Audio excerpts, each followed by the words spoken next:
Hello friends, कैसे हैं आप सब। उम्मीद करती हूँ आप सभी अच्छे होंगे।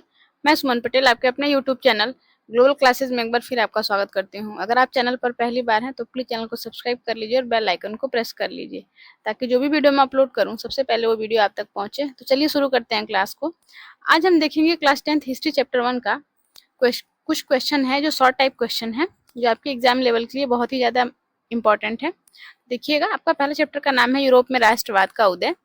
तो देखिएगा, पहले चैप्टर का पहला क्वेश्चन शॉर्ट टाइप का यानी कि लघु उत्तरीय प्रश्न है।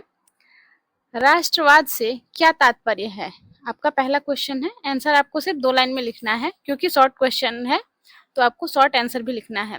राष्ट्रवाद ऐसी भावना है जिसमें लोग अपने राष्ट्र के प्रति एकता, प्रेम और निष्ठा महसूस करते हैं तथा एक स्वतंत्र और संगठित राष्ट्र की स्थापना करते हैं। ठीक है, नेक्स्ट क्वेश्चन देखेंगे। फ्रेडरिक सारियू कौन था? तो आंसर आपका हो जाएगा कि फ्रेडरिक सारियू जो था वो एक फ्रांसीसी कलाकार था। उसने 1848 में लोकतांत्रिक और सामाजिक गणराज्यों की कल्पना करते हुए चित्रों की एक श्रृंखला बनाई। ठीक है, तीसरा क्वेश्चन देखेंगे कि जियुसेप्पे मैज़िनी कौन थे? तो जियुसेप्पे मैज़िनी इटली का एक महान राष्ट्रवादी और क्रांतिकारी था। उसने इटली के एकीकरण के लिए यंग इटली नामक संगठन की स्थापना की थी। चौथा क्वेश्चन देखेंगे आप कि यंग इटली क्या था? तो यंग इटली माज़नी द्वारा 1831 में स्थापित एक संगठन था जिसका उद्देश्य इटली को एक स्वतंत्र और एकीकृत गणराज्य बनाना था। ठीक है, अगला क्वेश्चन देखेंगे पांचवा। नेपोलियन ने यूरोप में कौन कौन से सुधार किए? तो नेपोलियन ने प्रशासन को सरल बनाया, सामंती व्यवस्था समाप्त की, कानून के सामने समानता स्थापित की और संपत्ति के अधिकार को सुरक्षित किया।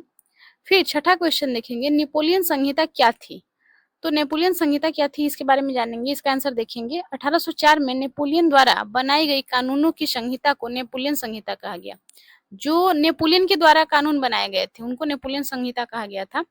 इसमें कानून के सामने समानता और संपत्ति के अधिकार को मान्यता दी गई थी। ठीक है, अगला क्वेश्चन देखेंगे 7 नंबर कि 1815 की वियना कांग्रेस का मुख्य उद्देश्य क्या था? तो इसका मुख्य उद्देश्य यूरोप में पुरानी राजशाही व्यवस्था को पुनः स्थापित करना और नेपोलियन द्वारा किए गए परिवर्तनों को समाप्त करना था। ठीक है, अगला क्वेश्चन देखेंगे 8वां नंबर क्वेश्चन, वियना कांग्रेस का मेजबान कौन था? मतलब उसकी मेजबानी किसने की थी?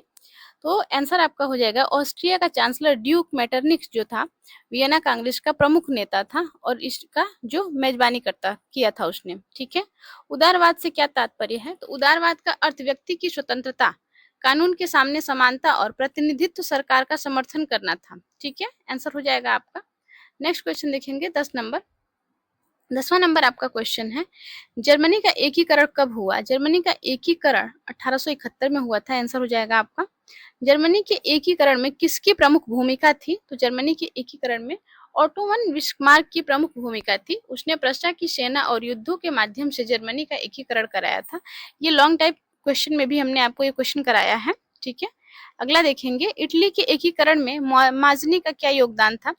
तो इटली के एकीकरण में मौज़नी ने इटली में राष्ट्रवादी भावना को मजबूत किया और यंग इटली संगठन के माध्यम से इटली के एकीकरण की नींव मजबूत की थी। ठीक है, अगला क्वेश्चन देखेंगे, गैरीबाल्डी कौन था? तो गैरीबाल्डी इटली का महान राष्ट्रीय योद्धा था। गैरीबाल्डी जो था वो इटली का महान राष्ट्रीय योद्धा था। उसने अपने सैनिकों के साथ दक्षिणी इटली के राज्यों को जीतकर इटली के एकीकरण में महत्वपूर्ण योगदान दिया था। ठीक है, आगे देखेंगे, कावूर कौन था? तो count Camillo di Cavour Sardinia Piedmont का प्रधानमंत्री था। ठीक है, उसने कूटनीति और युद्ध के माध्यम से इटली के एकीकरण में महत्वपूर्ण भूमिका निभाई थी। ठीक है, नेक्स्ट क्वेश्चन देखेंगे, बाल्कन क्षेत्र राष्ट्रवाद का केंद्र क्यों बना?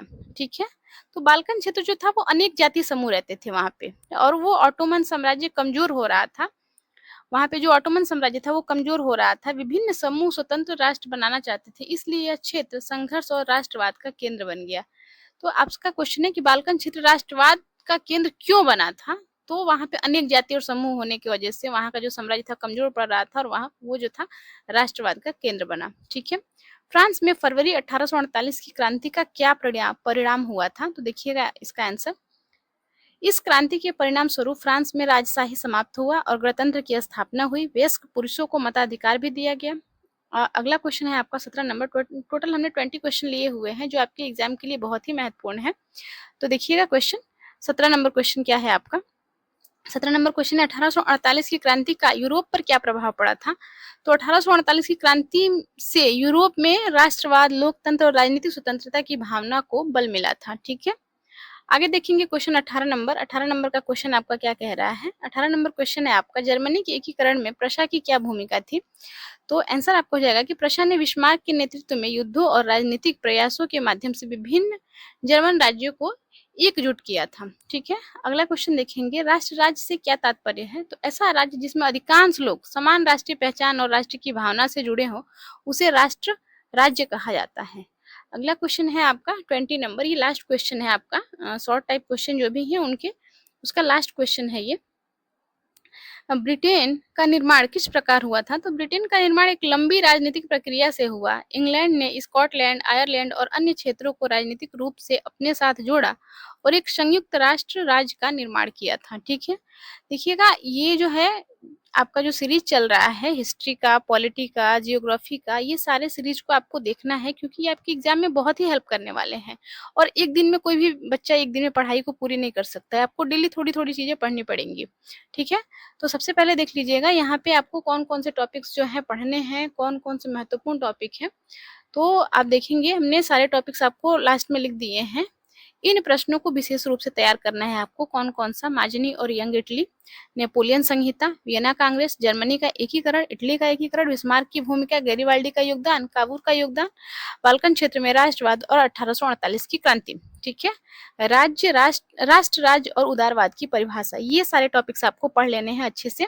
ये आपके शॉर्ट फॉर्म में पूछे जा सकते हैं। तो फ्रेंड्स, कैसा लगा वीडियो। अगर वीडियो अच्छा लगा हो तो प्लीज वीडियो को लाइक करिएगा, चैनल पर नए हैं तो चैनल को सब्सक्राइब करिएगा और हमारे साथ जुड़े रहिएगा क्योंकि आपको ऐसे ही डेली आपको नोट्स मिलेंगे जो आपके एग्जाम में बहुत ही हेल्प करने वाले हैं। तो 2027 में आप अगर एग्जाम अच्छे से क्लियर करना चाहते हैं तो हमारे चैनल को सब्सक्राइब कर लीजिए, वीडियो को सेव करके रखिए।